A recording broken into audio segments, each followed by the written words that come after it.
Agenda da semana agora, aqui no nosso Morning Call, dia 9/2 de 2026. Sejam bem-vindos por aqui, Max Braga. Bom dia a todos. Bora lá, vamos que tem bastante coisa para falar e já vamos começar então diretamente pela agenda da semana. E na segunda-feira agora não tem dados muito relevantes aqui no Brasil, é mais esvaziada. O principal destaque ficará já, né, para o começo da semana, na terça-feira, então, que é onde teremos os números, né, do IPCA de janeiro. Esses números são importantíssimos em janeiro para conhecer ali, né, ter mais avaliações sobre o comportamento da inflação. No cenário externo, na terça-feira, temos a divulgação do índice Redbook, é um índice adicional para ele.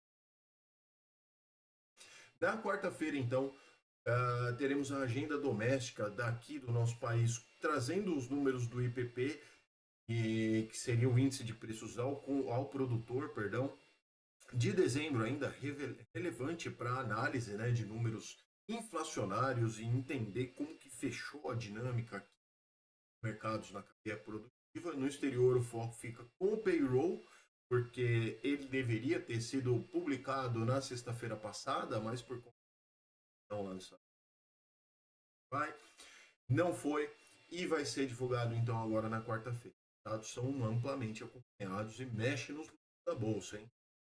Quinta-feira, então, dia 12, teremos a concentração, né, predominante na parte doméstica, dados de crescimento do setor de serviços referente a dezembro, importantes para analisar como que fechou o final de 2025, como foi, né, a atividade econômica. E na sexta-feira, dia 13, teremos na agenda internacional a maior relevância para a divulgação do PIB do quarto trimestre da zona do euro. No Brasil serão conhecidos os dados de vendas ao varejo de dezembro e nos Estados Unidos o dia se encerra com a do IPC, Índice de Preços ao Consumidor de janeiro, que é chave ali para ver as expectativas, né, direcionamento ali da política. Grande dilema dos bancos centrais atualmente. Fora, tá?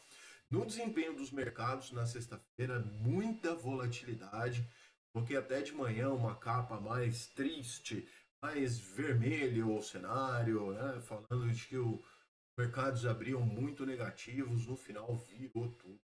Não dá mais para saber como que vai com os mercados futuros. Muita volatilidade mesmo. Se olharem o VIX lá, o índice do medo, realmente estão em patamares bastante. E então o jogo virou na sexta-feira. Os mercados encerraram com alta forte. Dow Jones foi 2,47, superando inclusive os 5.000 pontos. S&P 500 2,18%. E a Nasdaq, perdão, S&P 1,97%, que também é bastante alto. 2,1% com a Nasdaq. Tá? E aqui no nosso mercado doméstico, no Ibovespa, não foi uma valorização tão grande, mas os números no Brasil já estão bastante altos. 0,45% ganhos ainda, aos 182.950 pontos. Tá? Bom, os mercados estão realmente muito voláteis, então, às vezes o que a gente está vendo aqui no começo da manhã reverte completamente, não consegue mais seguir a tendência, mas vamos lá. A sessão desta segunda-feira, agora dos mercados futuros, pelo menos no pré-mercado, é positiva. A semana aí continua aí marcada com muitos balanços corporativos, então os investidores estão aguardando esses dados. Também a parte do emprego, que é o payroll, né, que deveria ter saído na feira. E então tem bastante coisa que ainda precisa de dados para tomar as direções. Na última sexta-feira, como as ações recuperaram de forma extraordinária. Empresas de tecnologia, inclusive, depois de vários dias de queda forte, no tiveram ali um avanço bastante importante.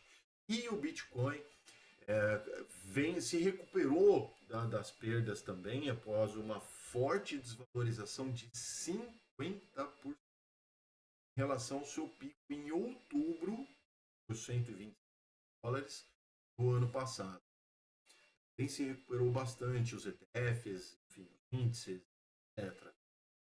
Os mercados futuros, então, fico até com medo de falar agora, estão operando no azul.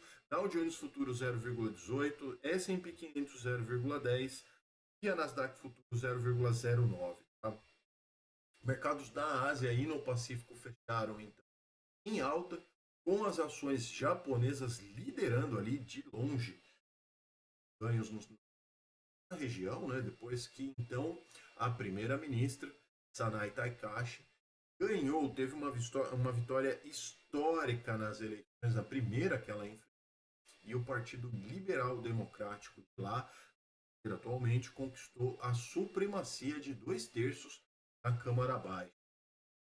4, no caso, e 65 cadeiras, eles têm 2/3 de. China, então, 1,41 positivo, Japão 3,89 disparou, Hong Kong 1,70 também um campo positivo, China não, Índia, perdão, 0,59 e Austrália 1,80 no terreno positivo. Tá? Na Europa, os investidores, nesse momento, né, agora no pré-mercado, operam com os índices também em alta, investidores se preparando para uma nova leva dos corporações. Todo mundo no azul também, logo de manhã, né? Vamos ver como é que vai ficar no período da tarde. Stock 600 0,47, Alemanha 0,78, Reino Unido 0,34, França 0,31 e acima do 1%, a Itália sobe 1,26. Tá? E as commodities, então, para a gente finalmente aqui começar o nosso dia, recuam o preço do petróleo com uma diminuição de tensões ali. Um fornecimento no curto positivo.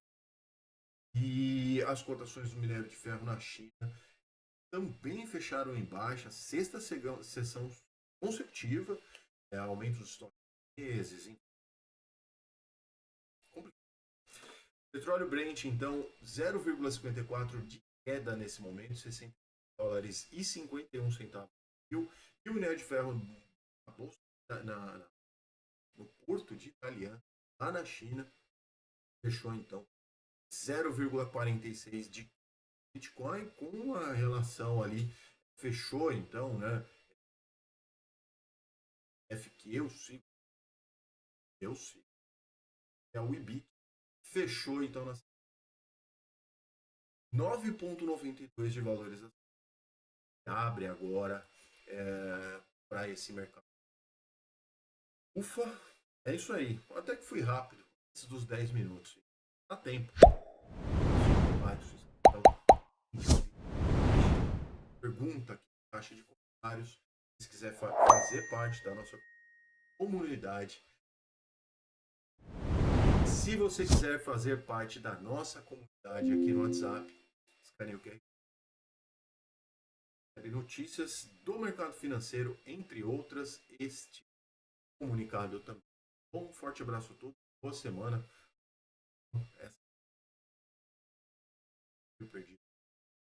Mas é isso.